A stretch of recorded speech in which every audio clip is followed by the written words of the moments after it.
تو ابھی آپ نے تھوڑی دیر پہلے نواز شریف صاحب کی مثال دی. تو جب ایک الیکٹڈ پرائم منسٹر کو پرائم منسٹر ہاؤس میں فوجی وردیوں میں ملبوس افسران جا کے اس کو گن پوائنٹ پہ گرفتار کر لیں تو آپ کے خیال میں وہ ٹھیک ہے اور عمران خان کی گرفتاری غلط ہے؟ ایک منٹ میں نے کبھی نہیں کہا ٹھیک ہے. ایک بات آپ کو بتا دوں, یہ ریت بند ہونی چاہیے. آپ نے فاطمہ جناح کو کہا غدار ہے اور فاطمہ جناح اور پاکستان نہیں چل سکتے.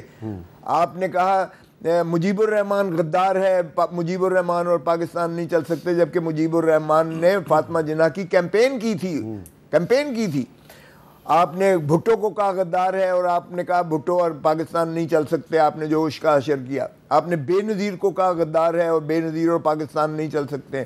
اور اب آپ عمران کو کہہ رہے ہیں. ہاں, نواز شریف کو آپ نے کہا غدار ہے اور یہ پاکستان اکٹھے نہیں چل سکتے. آپ نے اسے بھی عمر قید سزا کی.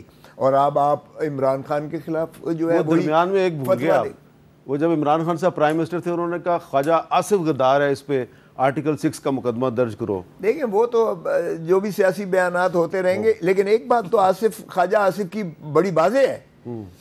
ریحانہ ڈار سے ہارنے کے بعد جس طرح وہ کہتے ہیں اور کہتے رہے کہ کوئی حیا ہوتی ہے, کوئی شرم ہوتی ہے, میں یہی کہوں گا کوئی حیا ہوتی ہے, کوئی شرم ہوتی ہے. ہارنے کے بعد بھی آپ وزیر طارق صاحب, یہ جو انہوں نے ہسٹری مختصراً بیان کیا ہے کہ فاطمہ جناح سے سلسلہ شروع ہوا پاکستان کے سیاستدانوں کو غدار قرار دینے کا, اور اب یہ عمران خان صاحب جو ہیں وہ ان پر وہی سلسلہ جو ہے وہ دوبارہ رپیٹ کیا جا رہا ہے, تو کیا آپ کے خیال میں یہ ایک پرانی روایت کو آگے نہیں بڑھایا جا رہا جس کا پہلے کوئی فائدہ نہیں ہوا؟ فاطمہ جناح والے کو تو سب سے پہلے عمر ایوب کو کنڈیم کرنا چاہیے.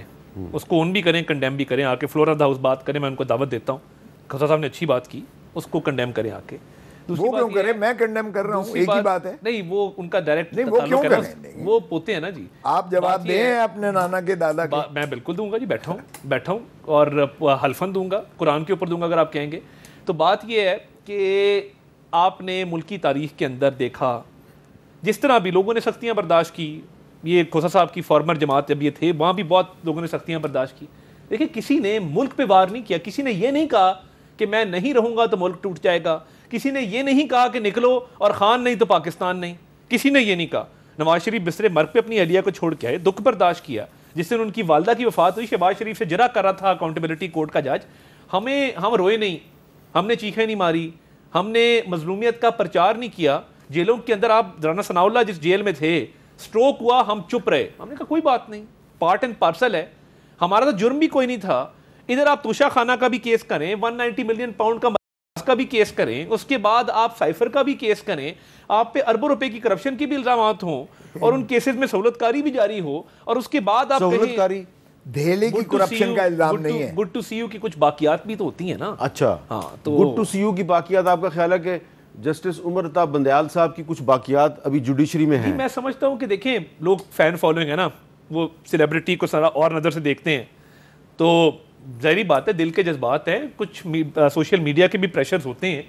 مگر ہیونگ سیڈ دس, جس پہ غدار کا لیبل لگا ہے, مجھے بتائیے کس نے کہا کہ آگ لگا دو, جلا دو, مار دو, ٹھوک دو, الٹا لٹکا دو؟ کس نے کہا کہ پی ٹی وی کے اندر گھس جاؤ اور ایک دوسرے کو مبارک دی, ہم نے آج توڑ پھوڑ کر دی؟ دیکھیں, جمہوری رویے تھے, جمہوری لیگسی تھی. یہ کبھی نہیں تھا کہ میں نہیں تو پاکستان نہیں. یہ پہلی دفعہ نعرہ لگایا کہ میں نہیں تو پاکستان نہیں, اور اس کا عملی مظاہرہ بھی لگایا. کس نے لگایا میں نہیں تو پاکستان نہیں؟ یہ دیکھیں نا, جو خان نہیں تو پاکستان نہیں, جو شندانہ گلزار صاحبہ نے کہا. عمران خان صاحب کا ایک بیان ہے, وہ میں آپ کو ویڈیو بھیجوں گا, آپ چلوا دیجیے گا. انہوں نے کہا کہ کیسے چلاؤں گا اگر میں نہ رہا, عمران خان کی ویڈیو میں کیسے چلاؤں, میں چلانا چاہتا ہوں. ٹھیک ہے جی, اگر میں نہ رہا تو یہ خدا نہ خواستہ ملک کے ٹکڑے ہو جائیں گے. یہ ان کا اپنا بیان ہے.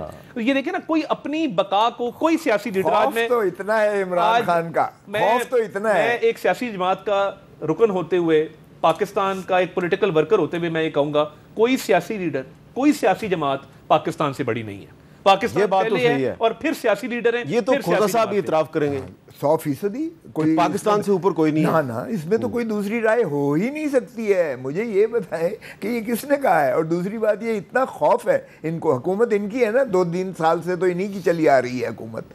بین کیوں لگا ہوا ہے بھائی؟ آپ عمران خان کی وہ تصویر نہیں دکھا سکتے, آپ ان کا نام نہیں لے سکتے وہاں دکھا سکتے, کس لیے؟ نام تو ہم لے رہے ہیں, نام تو خیر لے رہے ہیں اس لیے کہ آپ ڈٹھائی سے لے رہے ہو آپ, ادروائز تو آپ کو بھی پتہ ہے. آپ کی وجہ سے لے رہا ہوں نا, چلے اچھی آپ لے رہے ہیں تو میں بھی لے رہا ہوں. بالکل ٹھیک ہے, آپ وکیل ہیں. دیکھیں یار حامد, مجھے یہ بتاؤ کہ کیا پاکستان کا سب سے ہر دل عزیز قائد نہیں ہے عمران خان؟ کیا سب سے زیادہ سیٹیں عمران خان کی قومی اسمبلی میں نہیں ہیں؟ کیا پاکستان تحریک انصاف کی باقی ساری اسمبلیوں میں نہیں ہے؟ تو یہ تو اکٹھے جنہوں نے بھی ان کو کر دیا, ان کو چونچوں کا مربع بنا کے ایک کولیشن بنا دی. لیکن عطا تارڑ صاحب تو کہہ رہے ہیں کہ یہ گڈ ٹو سی یو کی باقیات کی وجہ سے آپ کو ریلیف ملتی ہے. تو قاضی فائز عیسیٰ صاحب انہوں نے تھوڑی کوشش کی ہے. 13 جج صاحبان نے, قاضی صاحب نے بھی ان کے خلاف فیصلہ دیا ہے. انہوں نے بھی کہا ہے کہ تحریک انصاف جماعت تھی, جماعت ہے اور جماعت رہے گی. اب یہ 13 ججز کے اوپر حاوی ہو کر یہ جو اس کی منہدم کرنے کی کوشش کر رہے ہیں, یہ تو عدلیہ کی تضحیق کر رہے ہیں اور تواتر اور تسلسل سے کرتے آئے ہیں, آج سے نہیں کر رہے ہیں. انہوں نے جو حملے کیے تھے آپ کے سامنے ہے, جو چیف منسٹر نے اب جو کہا ہے کہ ہم تمہارے جو ہے عبرت تمہارے قاضی فائز عیسیٰ صاحب کے خلاف پاکستان تحریک انصاف کے آفیشیل ٹویٹر اکاؤنٹ سے جو کہا جاتا ہے وہ بھی تو غلط ہے. نہیں, مگر جو بات چیف منسٹر پنجاب نے کہہ دی ہے کہ ہم آپ سے آہنی ہاتھ کے ساتھ نپٹیں گے, سپریم کورٹ کو کہہ رہی ہے, وہ دھمکی دے رہی. ریسنٹ آپ تقریر ذرا چلا دیں, ان کی چلانے میں تو کوئی پابندی نہیں ہے نا. اس نے کہا کہ ہم آہنی ہاتھ سے آپ سے نپٹیں گے. انہوں نے کہا کہ ڈی سٹیبلائز کرنے والوں کو روکیں گے, اور ڈی سٹیبلائز کرنے یہ یعنی اگر ہمیں جو ہے ہماری مخصوص نشستیں واپس کی گئی ہیں تو یہ ڈی سٹیبلائز کرنے کے مترادف ہے, اس لیے آہنی ہاتھ سے نپٹیں گے. یہ ہے ان کا وتیرہ, یہ ہے ان کا طریقہ کہ عدالتوں پر چڑھ. مریم نواز صاحبہ کا جو بیان ہے تارڑ صاحب, آپ کے خیال میں کچھ ریڈ لائن کراس نہیں کر لی انہوں نے؟ دیکھیے, مریم نواز صاحبہ نے ایک اوور آل پولیٹیکل سچویشن کی, ملک کے اندر حالات کی بات کی, اور انہوں نے کہا کہ ایک جماعت ہے جو ڈی سٹیبلائز کر رہی ملک کو, ڈی سٹیبلائز نہیں کرنے دیں گے. اور آبویسلی انہوں نے سپریم کورٹ کے آرڈر کے حوالے سے یہ بات کی, اور سپریم کورٹ کے آرڈر میں دیکھیں بن مانگے ریلیف دیا جانا, وقت کے دھارے کو واپس موڑ دینا, ان ایم این ایز کا کورٹ کے سامنے موجود نہ ہونا, اس سیاسی جماعت کا سامنے موجود نہ ہونا. ایک ایفیڈیوٹ اس دن میں نے کہیں پڑھا, انہوں نے کہا جی عبداللہ شاہ غازی کے مزار پہ جاؤ تو بڑا کچھ ملتا ہے, انہوں نے کہا جی ایک اور عمارت کے سامنے جاؤ تو بن مانگے بھی مل جاتا ہے.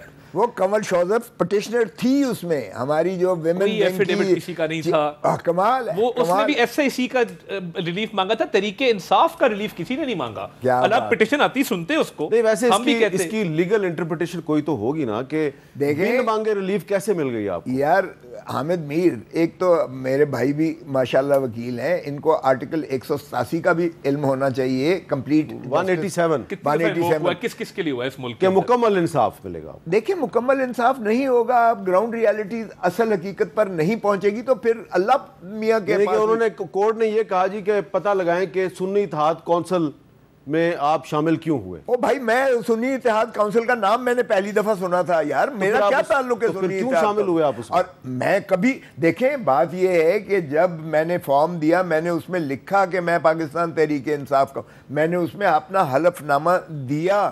جب انہوں نے جو ہے الیکشن کمیشن نے, اور یہ 11 ججز نے کہا کہ الیکشن کمیشن نے نہ صرف وہ سمبل والے ہمارے فیصلے کی تشریح غلط کی بلکہ آئین سے انحراف کیا, آئین کی خلاف ورزی کی. جب ہمیں انہوں نے آزاد اٹھا کے بکھیر دیا تو پھر ہمارے پاس آرٹیکل 51 میں 3 دینے کی آپشن تھا نا کہ ہم کسی کو جوائن کرتے. ہم کیونکہ آزاد کو تو مخصوص نشستیں نہیں ملا کرتی ہیں, تو پھر وہ ایک اسٹریٹجی بنائی تھی, جس طرح ہم نے 4% کی بنائی تھی, جس طرح انہوں نے جب محترم نواز شریف سینٹ کے جب محترم نواز شریف صاحب کو جب بینش کر دیا, 10 سال کے لیے باہر پھینکا تھا, وہ سارے ان کے انگوٹھے لگے ہوئے تھے, سارے خانوادے کے, شہباز شریف اور سارا گھر ٹبر سارا سرور محل میں گیا تھا. اس وقت انہوں نے کہا تھا, ایک مشرف نے ایک لا بنایا تھا کہ جب تک فزیکلی پریزنس نہیں ہوگا اس کی پارٹی نہ الیکشن لڑ سکتی ہے نہ رجسٹر الیکشن کمیشن سے ہو سکتی ہے. ہم نے تو ساری رات بیٹھ کے پی میں 4 پیس بنائی, اور محترم وہ ہمارے مرحوم جو ہے مخدوم صاحب, مخدوم امین فہیم کو چیئرمین بنا کے اور راجہ پرویز اشرف کو سیکرٹری جنرل بنایا. آج تک وہ پک 4 پی اور 3 پی کی. انہوں نے کیا کیا, مسلم لیگ نون کا نواز شریف صاحب نے جاوید ہاشمی کو صدر بنا دیا, راجہ ظفر الحق کو چیئرمین بنا دیا. سائیکل کی جگہ انہوں نے شیر لے لیا, ہم نے تلوار کی جگہ تیر لے لیا. تو یہ اسٹریٹجی جو ہے آج پہلی دفعہ تو نہیں بنائی ہے ہم نے, پہلے بھی اسی طرح ڈکٹیٹر نے کیا. اب جو ڈکٹیٹر نے کیا وہ بھی یہی ڈکٹیٹر تھا. الیکشن کمیشن کو کون چلا رہا تھا بھائی, اسٹیبلشمنٹ چلا رہی تھی. اچھا یہ اب آپ انہوں نے اتنی لمبی وضاحت کی ہے جی کہ بن مانگے انصاف کی جو آپ بات کر رہے ہیں, کوئی اطمینان ہوا آپ کو؟ کہ میں یہ سمجھتا ہوں ان کے ساتھ بیت چکی ہے کہ نہ وکیل ہے, نہ دلیل ہے, نہ نظیر ہے, نہ اپیل ہے.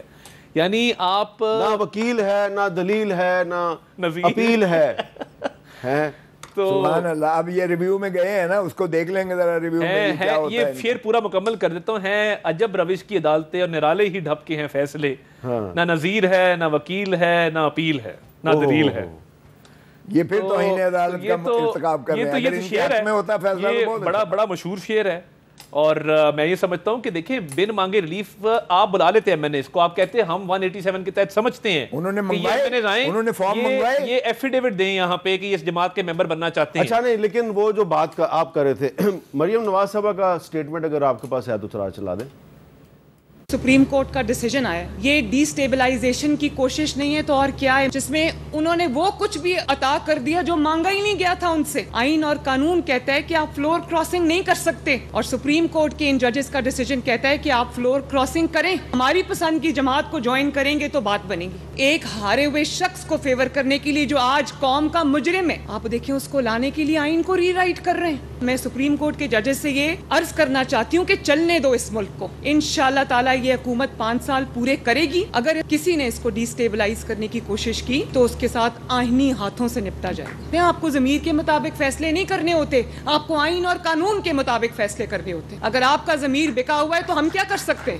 اگر آپ کا ضمیر بکا ہوا ہے تو ہم کیا کر سکتے ہیں؟ یہ اس سے بڑا الزام کیا ہو سکتا ہے؟ نہیں تو آپ اگر آپ سپریم کورٹ کے فیصلے پہ تنقید کر سکتے ہیں, فیصلہ آ چکا ہے تو وہ یہ پرسنل معاف کیجئے گا, یہ ان کی تو نام لیے بغیر کریں, آپ تو نام لے کے کمال ہے. انہوں نے کہا کہ آپ کے ضمیر بکے ہوئے ہیں, یعنی سپریم کورٹ کے ججز کے ضمیر بکے ہوئے ہیں. اس سے بڑی توہین مجھے بتائیے ذاتی اٹیک. مشرف کا لا منسٹر کون تھا کے پی کے میں؟ مطلب کیئر ٹیکر لا منسٹر ایک رہے ہیں. بہرحال وہ تو قاضی فائزہ صاحب نے آپ کا ایم کیو ایم, آپ کی ایم کیو ایم الائی کا تھا, آپ کے جو الائنس میں ہے ایم کیو ایم کے تھے لا منسٹر. مشرف کا ایک کے پی کے لا منسٹر کون تھے؟ ایک مارشل لا میں لا منسٹر رہے ہیں. چلیں وہ اب ایک سٹنگ جج ہیں. اچھا میں نہیں, اچھا آپ کو نہیں پتا تو پھر مجھے بھی نہیں پتا. آپ کو نہیں پتا تو پھر مجھے بھی نہیں پتا.